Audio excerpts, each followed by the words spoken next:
A very good morning, class 5th. As in yesterday's lecture, we are doing our exercise 12.6. In this exercise, we have done the question till 6th. Right? Before going to start question number 7, let us take a recall of the formulas that we have studied in this exercise. Exercise 12.6 mainly ये जो exercise है बेटा आपकी ये किस पे है, cost price and selling price, right. See second third is profit. So I hope it is clear to everyone. Profit कब होता है? जब आपका सेलिंग प्राइस मींस एसपी ज़्यादा हो सीपी से. तो इसका फॉर्मूला भी क्या हो जाएगा, SP minus CP. After that if you have to find the profit percentage, how you will find the profit? By CP multiply with 100. Right. Next it comes, if you have to find the SP, selling price, when profit is in percentage given to you. So 100 plus profit percent by 100 multiply CP. Clear? And if you have to find the cost price, then 100 multiply selling price by 100 plus profit percentage.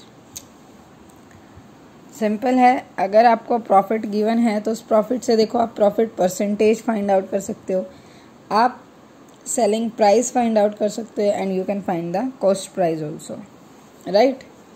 So it is clear to everyone.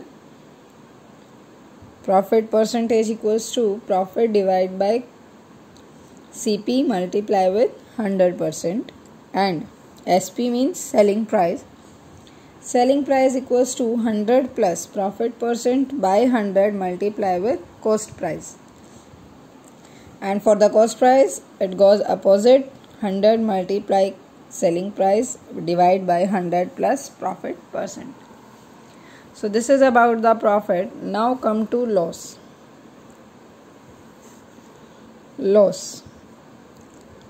आपको बेटा तब होता है जब आपका cost price ज़्यादा हो selling price से, राइट. कई बार देखो आपने नॉर्मली बोलते हुए भी सुना है कि हमने लगाया बहुत ज़्यादा था बट रिटर्न में हमें बहुत कम मिला है, तो वहाँ पे हमें क्या हुआ, loss, right. So formula of loss is cost price greater than selling price. तो वहाँ पे फॉर्मूला क्या हो जाएगा आपका, CP minus SP, right. CP minus SP. Now loss percent. So loss by CP multiply with 100%.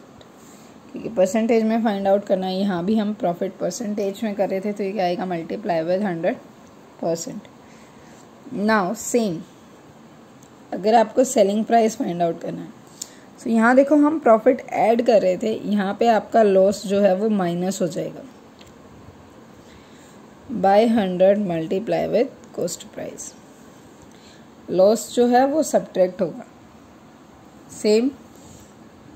Now if you have to find the cost price, then 100 multiplies selling price by 100 minus loss percentage. Clear?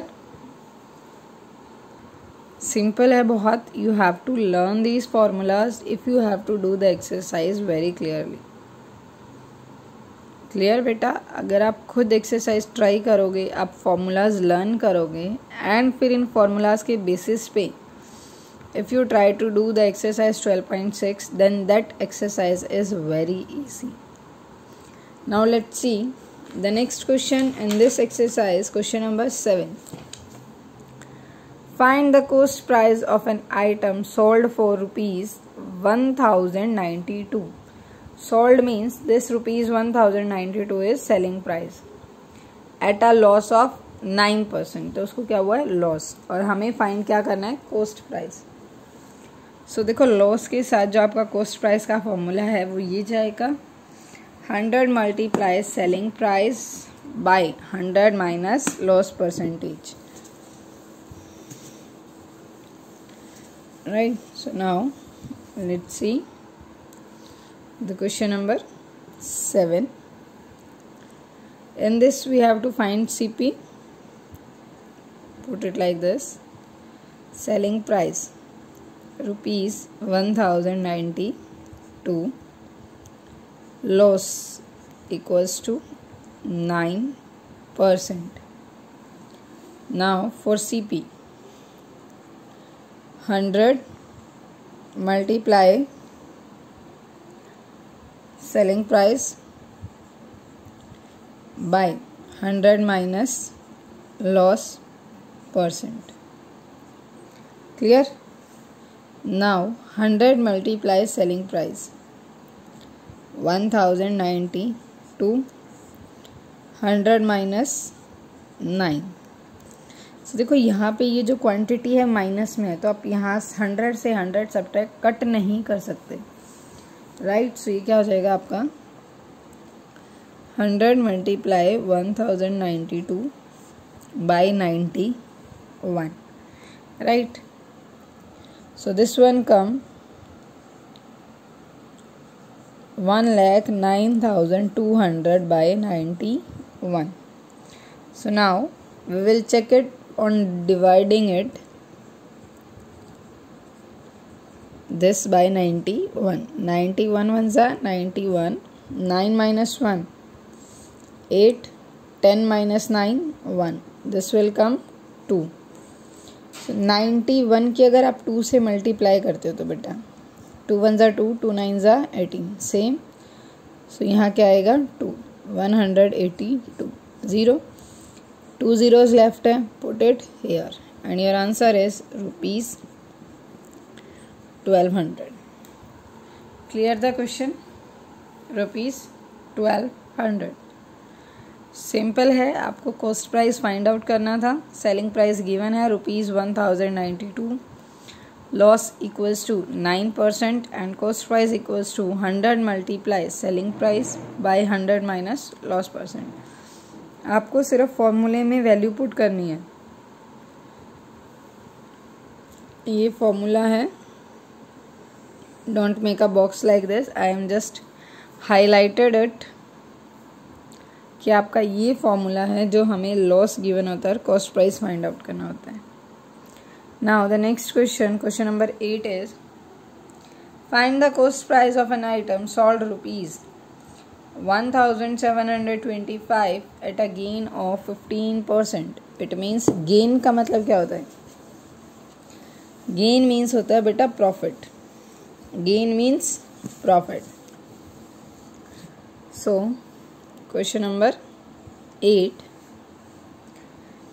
पहले आपको जो जो चीज़ें given है वो लिखो आप यहाँ पे. हमें कॉस्ट प्राइस फाइंड आउट करना है. Live it blank. Selling price given है rupees 1725. Profit, or if you want to write, you can write gain also. Gain equals to 15%. Right. Now cost price formula: 100 multiply selling price divide by 100 plus profit percent. ये formula आपका तभी applicable होगा जब आपके पास profit percentage में होगा. Remember this thing.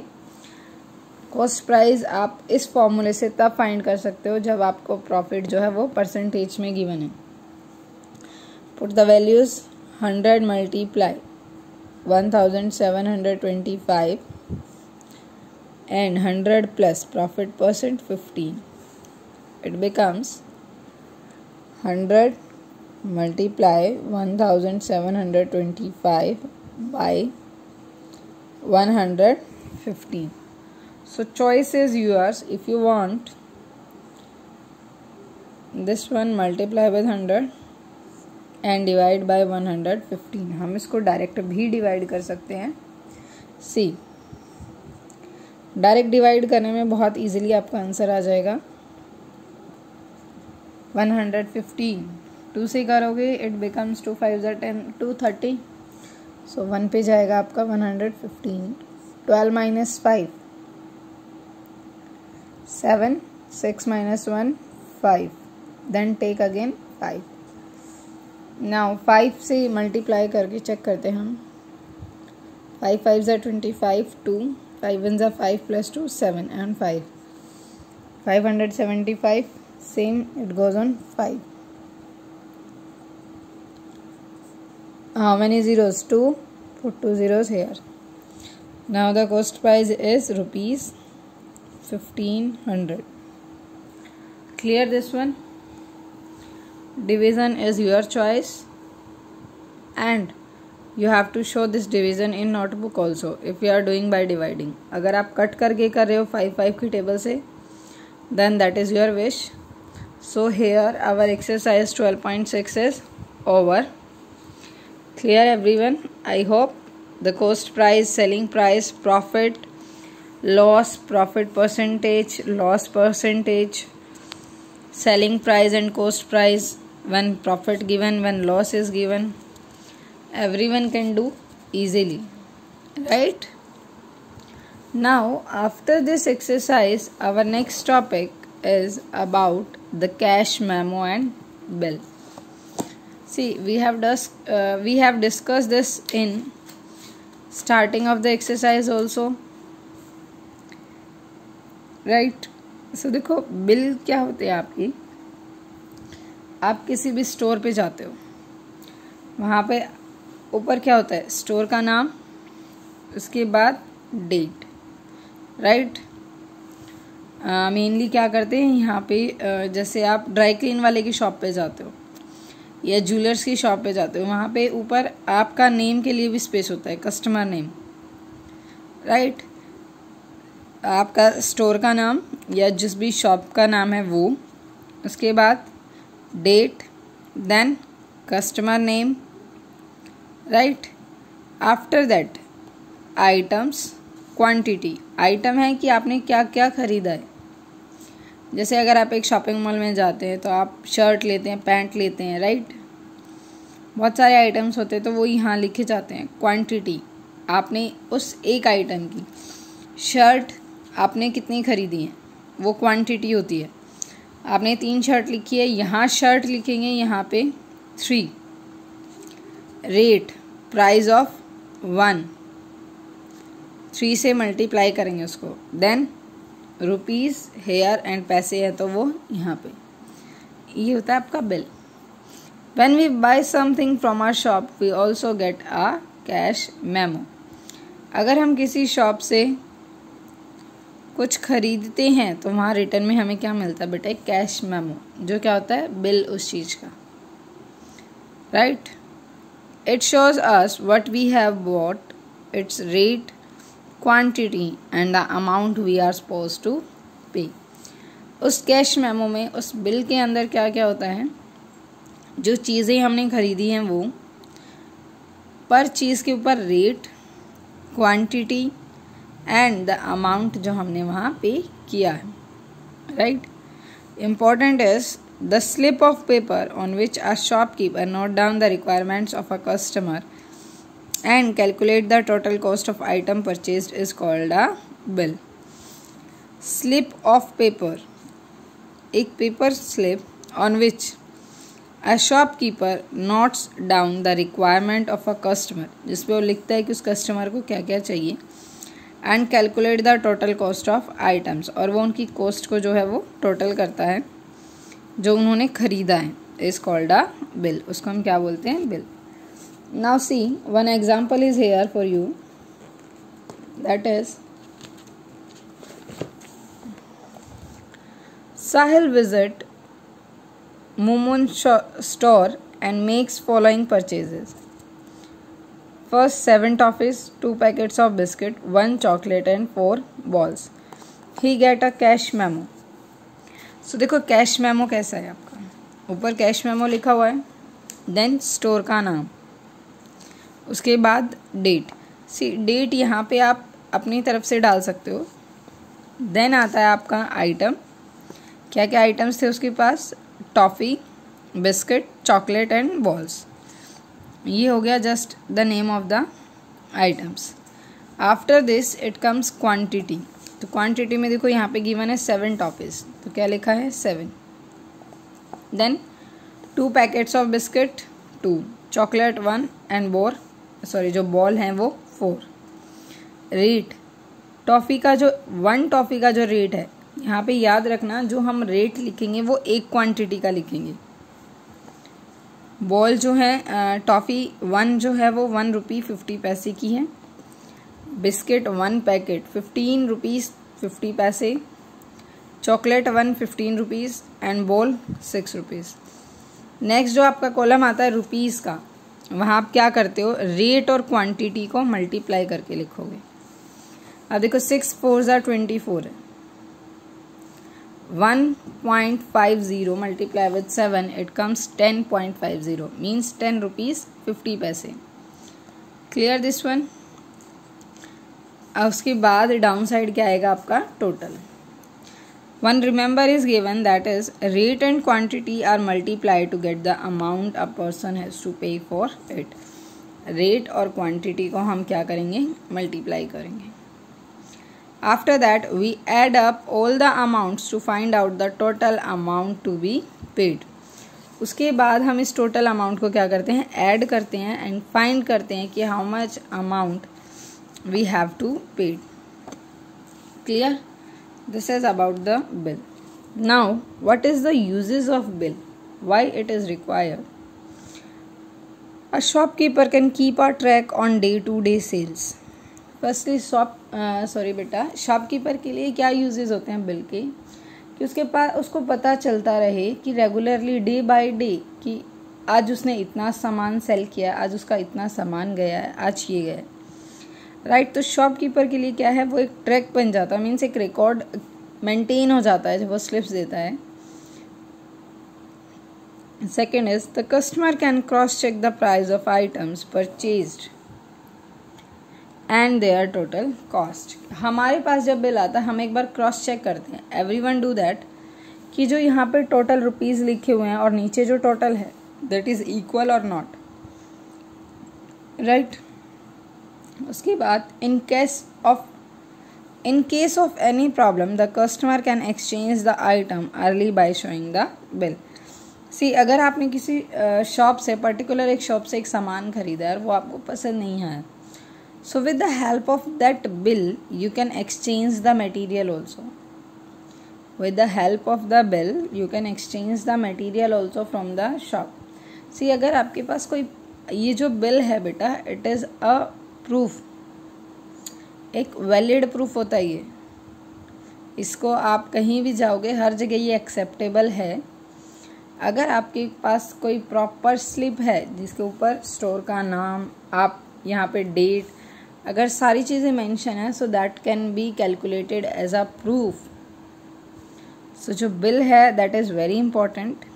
If you buy something it is compulsory to take the bill from that shopkeeper and not that कि वो एक रफली पेज पे आपको लिख के दे दे. Proper bill, you have to take the proper bill. Clear to everyone? अगर आप कोई भी सामान खरीदते हैं तो वहाँ पे अगर देखो आपके पास बिल है तो आप उसको एक्सचेंज करा सकते हो. अगर आपके पास बिल नहीं है तो प्रूफ क्या है आपके पास कि वो सामान, वो मटेरियल आपने उस शॉप से खरीदा था. Right? So whenever you will take anything from a particular shop, better to get the bill and proper bill on which the shop name is written. After that, note is there. A bill contains the following information. See, the name and address of the shop, serial number of the bill, right? Proper एक serial number होता है. Date on which the goods are purchase means goods, यहाँ पे जो वो goods नहीं है, ये दिस इज अबाउट कि आपने कौन सा सामान लिया है। Name of the items along with their quantities, items के नाम भी होते हैं प्लस क्वांटिटीज भी होती है। रेट पर item and the amounts of item purchase and total amount of the bill.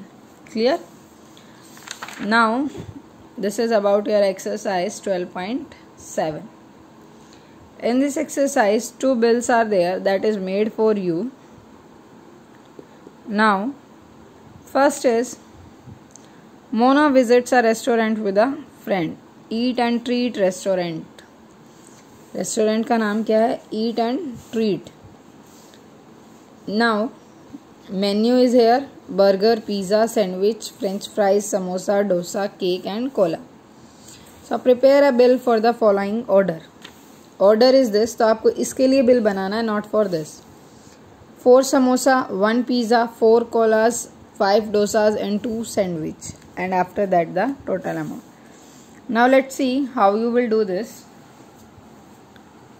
See, this you have to draw in your notebook. Let me tell you. One I will do for you, next you will do yourself.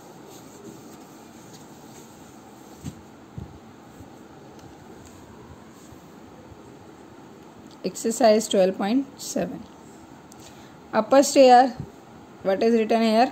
Cash memo means जो आपका bill है. Then eat and treat restaurant. See, अगर आपके पास bill है कोई तो आप उसको देखना एक बार प्रॉपरली. जो रेस्टोरेंट का नेम होता है that is written in the capital letters, right? कैसे लिखा जाता है वो? कैपिटल लेटर्स में. So after this you will draw it within a proper box. ऐसे ही रफली नहीं बनाएंगे. You will draw it with the help of scale. See, I am drawing free handly. After this name the third line is about the date. So as we are doing it today, so the date is 15th of October, 15, 10, 20.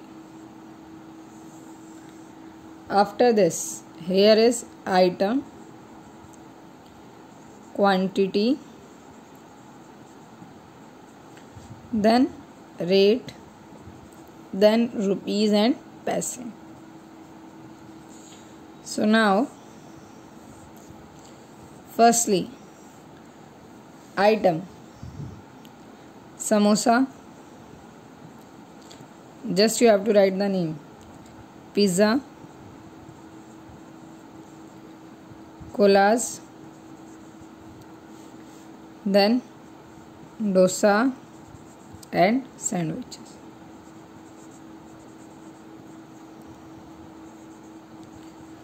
Right? Clear about this?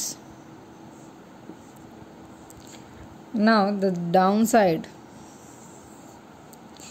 it will be for total. यहाँ पे क्या आएगा आपका? Total. Now quantity, how many samosa? 4. Pizza 1, colas 4, dosas 5 and sandwiches 2. Now let's come to the rate. Price of samosa is ₹10. Pizza ₹70. Colas ₹20. Dosa ₹55 and sandwiches ₹25. Now let's come to the rupees. So if you want, you can write like this also. 4 rupees 10 equals to rupees 40.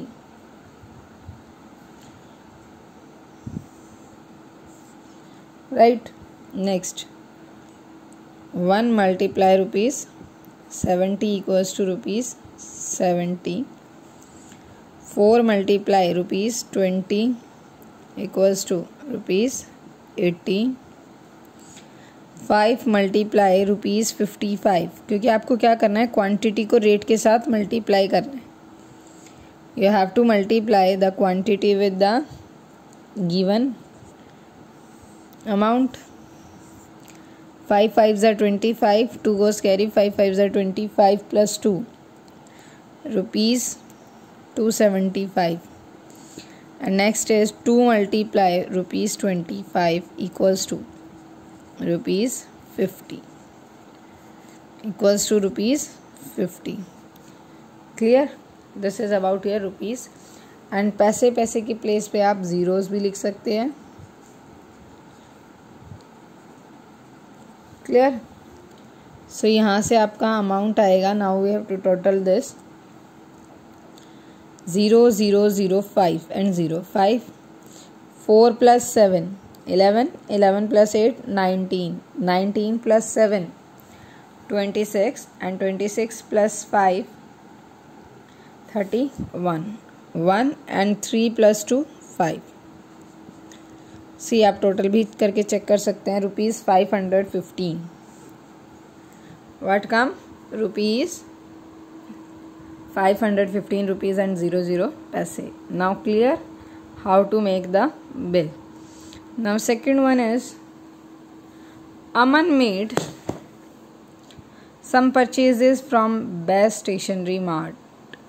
The name of the shop is Best Stationery Mart.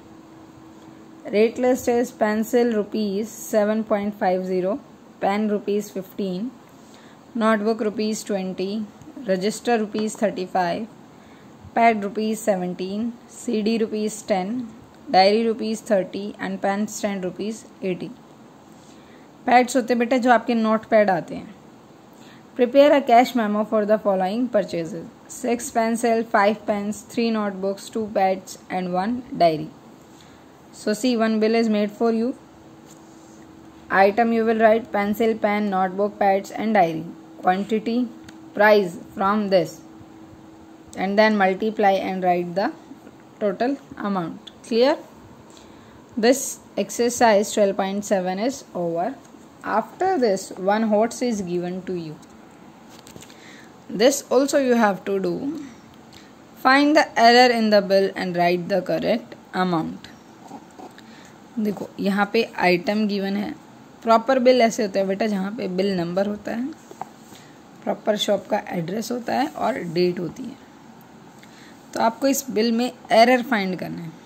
अब error देखो, item और quantity में तो कोई error हो नहीं सकता, right?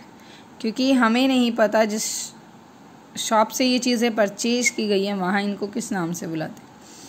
तो आपका जो मेनली आइटम या क्वांटिटी में एरर नहीं होता, एरर होता है हमेशा अमाउंट में. देखो 120 पर किलोग्राम इन रुपीज़ है ये 120. सो 2 किलो का कितना हो जाएगा? 240. और यहाँ पे 200 गिवन है. 200 multiply with 4 800, right? So this you will correct and write here the given space. Clear? Correct amount in rupees. Multiply these two and correct the amount and write it here. So this is the HOTS given to you. Clear? So today our chapter 12 is completed. After this, for tomorrow we will do the worksheet of this exercise, and with the worksheet on Saturday will be your test of chapter 12, right? One more thing, Saturday को आपको chapter 12 का test है. Now after this one activity is there बेटा. What you have to do to help Sonal deposit money in her bank account. Her account number is this.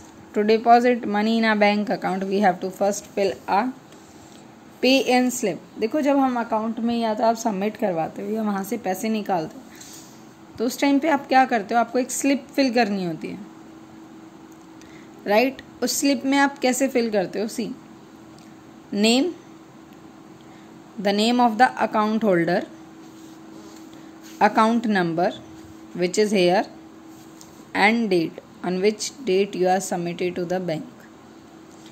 ये slip की बात, और slip जो है आपकी एट प्रेजेंट फिल होती है, ये नहीं है कि चेक है आप कल फिल कर रहे हो आज सबमिट करवा रहे हो, no, this is the slip and this you have to submit on day to day. तो यहाँ पे डेट आएगी। उसके बाद देखो 7 note of 2000, it means 2000 multiply with 7, 10 note of 500, 10 note of 100, 100 के लिए देखो स्पेस गिवन नहीं है, सो आप यहाँ क्रिएट कीजिए ₹100 multiply 5 not of 50, 10 note of ₹10, 20 का कोई भी नहीं है, तो अगर आप चाहो तो आप इसको 120 को 100 कर सकते हो, क्लियर। उसके बाद इनको मल्टीप्लाई करके आप यहाँ लिखोगे कितने रुपीज़ टोटल वो सबमिट करवा रही। जो रुपीज़ यहाँ आएंगे उसके बाद अमाउंट डिपॉजिटेड इन रुपीज़ वो आप यहाँ वर्ड में लिखेंगे, जैसे हम लिखते हैं 15,400, 16,000, clear. After that fill-ups are given to you and this you will do yourself, clear. So with this our chapter 12 is completed. If anyone having any doubt, you can comment and ask.